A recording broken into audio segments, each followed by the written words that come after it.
di meja. Kita ambil sambal hijau, ayam sambal hijau. Baru kena dengan nama kan ya. Ambil apa? Pucuk paku. That's good. Kita dah selesai makan. Ni kepala ikan RM45, RM30. Dia dah siap tulis dah. Tengok daging salai berapa ringgit. Begitulah cerita dia. Dia tulis berapa. So nak makan apa lah.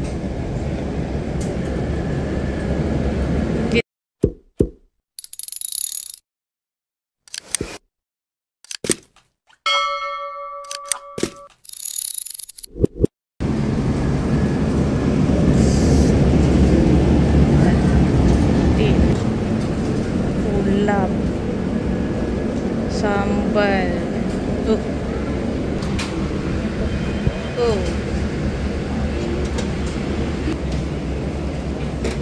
sayur.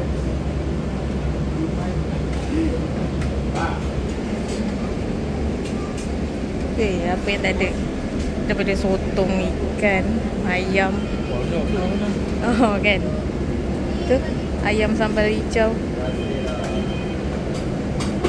Tu dia.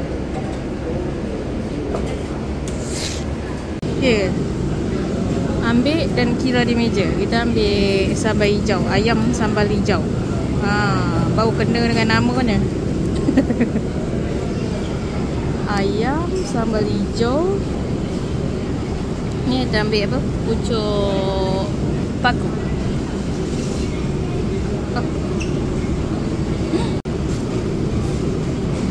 That's good. Apa ikan? Ni apa jenis? Ambil sayur sikit, ni sikit, sotong sikit. Dia punya urat. Mana ni? Patut dia kena ni lah. Tapi lembut je. Punya urat.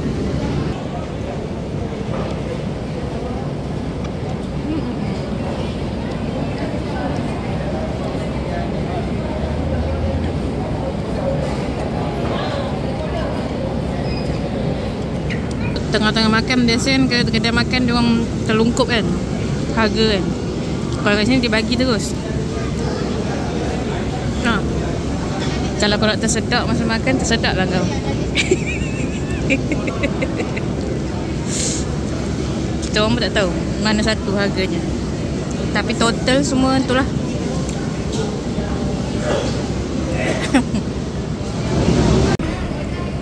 Parking luas je kat dalam ni.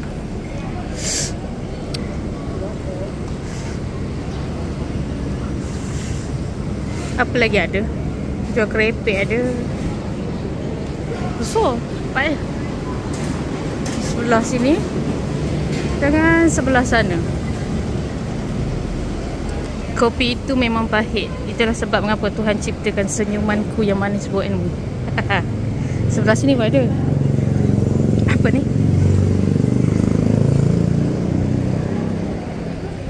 Kunafa. Betul-betul tepi jalan. Yalah, mana ada kedai tengah jalan kan. Ni ya. Dalam tu parking. Ni bahagian sup. Patin tempoyak. Harga patin tempoyak. So pakai ayam RM7 semangkuk.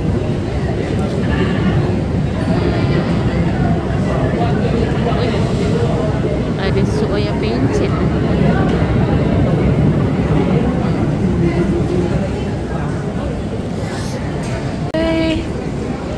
Kita dah selesai makan. Apa order ni kepala ikan RM45, RM30. Dia dah siap tulis dah. Tengok daging salai berapa ringgit. Begitulah cerita dia. Dia tulis berapa. So nak makan apa lah. Gitu. Selesai makan dengan harga tersebut. Tak puas hati. Aduh. Dah jumpa dah. Lemang Walid. Suka-suka pecala.